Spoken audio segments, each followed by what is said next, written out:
हमारे लीगल और human rights department AICC के सेक्रेटरी हैं। हमारे साथ लाल बहादुर खोवाल जी हैं जो कि हरियाणा लीगल और ह्यूमन राइट्स डिपार्टमेंट के चेयरमैन हैं। हमारे साथ किरण बालाजी हैं, चंद्रमोहन जी हैं, गरेवाल साहब हैं जो हमारे साथी हैं, पंजाब लीगल डिपार्टमेंट के चेयरमैन हैं, रामकिशन जी हैं जो हमारे पूर्व CPS हैं, अजीत यादव जी हैं। आज हमारे लीगल और ह्यूमन राइट्स डिपार्टमेंट का ये कार्यक्रम है। पूरा डिपार्टमेंट को रिवैम्प किया गया और हर डिस्ट्रिक्ट में हमारे ऑफिस बेरर्स बने हैं, प्रदेश स्तर के हमारे ऑफिस बेरर्स बने हैं। आज उन सब का ये पहला कार्यक्रम है, पहली मीटिंग है। सबके साथ बातचीत होगी। प्रदेश भर से 90 के करीब हमारे साथी ऑफिस बेरर्स बने हैं। आज के दिन आप सभी लोग समझ सकते हैं कि legal department, human rights department की कितनी अहम भूमिका हो गई। देश में, प्रदेश में जिस तरह का माहौल है, मूल अधिकारों का हनन हो रहा है, मीडिया की स्वतंत्रता पर प्रहार हो रहा है, आम नागरिक के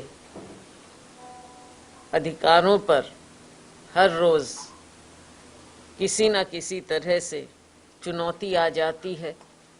अब देखो, किसानों के और उनके बीच में क्या, मैं तो खुद अभी हेडलाइंस पढ़ रही हूँ, लेकिन किसान को ना केवल करनाल के लिए, लेकिन उसे पूरा इंसाफ चाहिए, क्योंकि हर बार ये बात होती है और क्या गारंटी है कि आगे इस तरह का नहीं होगा।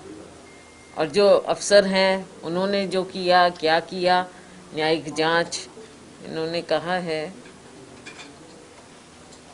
रिटायर्ड कौन किस लेवल के जज होंगे कुछ मालूम नहीं, अभी जो भी है एकदम अभी जो बात आई है, तो आने वाले समय में इसके डिटेल्स जब आएंगे तो पता चलेगा कि क्या कुछ होगा। लेकिन बात यह है कि क्यों बार बार ऐसी स्थिति पैदा होती है, बार बार लाठीचार्ज होता है, हर बार किसानों को इकट्ठा होकर अपनी बात सुनाने के लिए अगर काले झंडे भी दिखाएं एक लोकतंत्र में, वो लोकतांत्रिक प्रक्रिया का एक हिस्सा होता है विरोध प्रदर्शित करना, लेकिन आप उसके जवाब में उन्हें उन पर लाठियां बरसाते हैं, ऐसा अत्याचार करते हैं और फिर बाद में ये लिपापोती का दिखावा होता है।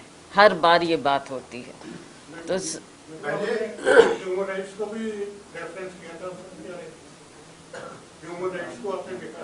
जी, हमने ह्यूमन राइट्स कमीशन में मामला उठाया था और ह्यूमन राइट्स कमीशन ने उसका संज्ञान भी लिया और जो हमें मालूम पड़ा है कि उन्होंने नोटिस भी दिया है।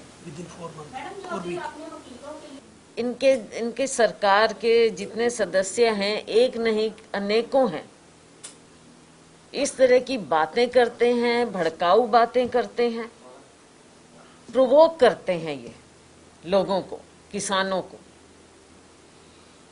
अपनी कमियों को छुपाने के लिए, क्योंकि आज के दिन इनकी सरकार टोटली फेल है, टोटली फेल है। क्यों हरियाणा में इतना ये मामला बना हुआ है? क्योंकि ये सरकार टोटली फेल है। ये अपनी नाकामियों की ओर ध्यान ना देकर दूसरे के ऊपर उंगलियां उठा रहे हैं, ऐसी भाषा का प्रयोग कर रहे हैं। आप ये बता दें कि आपने कौन सी सफलता पाई है, आपने किससे बातचीत की है, आपने कैसा माहौल बनाया है हमारे प्रदेश में ये सरकार बताए। कहीं तो कोई तो इन पे विश्वास करता होगा। क्या कारण है कि आज के दिन आज तक ऐसा नहीं हुआ कि इस सरकार का जो कॉन्फिडेंस लेवल होना चाहिए लोगों का इन पर, वो 0 से भी नीचे होगा।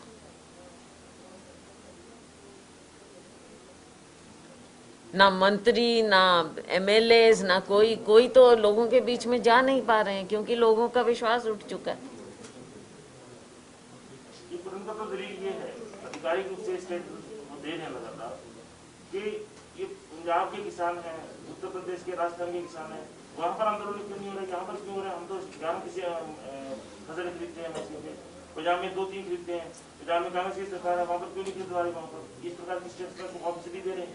वो तो दे देंगे, लेकिन आप बताओ ना, तो फिर आप गद्दी छोड़ो। अगर हरियाणा में आप सरकार नहीं चला पा रहे, आप बातचीत नहीं कर पा रहे, आप बौखलाई हुई स्टेटमेंट्स देते हो, तो आप सरकार छोड़ो, गद्दी छोड़ो। आपके बस का ही नहीं है। क्यों हरियाणा में स्थिति पैदा हुई, आप बताओ।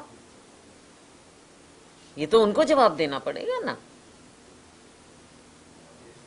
3 कानून आपने पास किए हैं। हाँ, तो वही बात है, अपनी कमियों को ना देख के। मैडम, उनका ये कहना है कि हम 10 फसलें जो है एमएसपी पे खरीदते हैं। पंजाब की जो शासित सरकारें हैं, पंजाब के अंदर हो या फिर राजस्थान के अंदर, वहाँ केवल 2 फसलें खरीदी जाती हैं। हमारे यहाँ गन्ने का सबसे ज्यादा रेट है।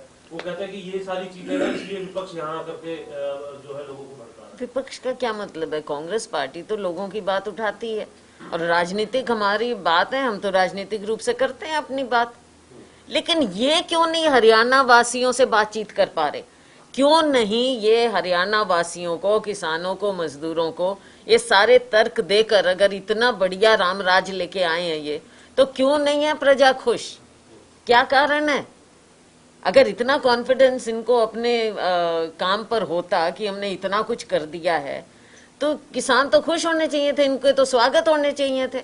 काले झंडे क्यों दिखाए जा रहे हैं इनको?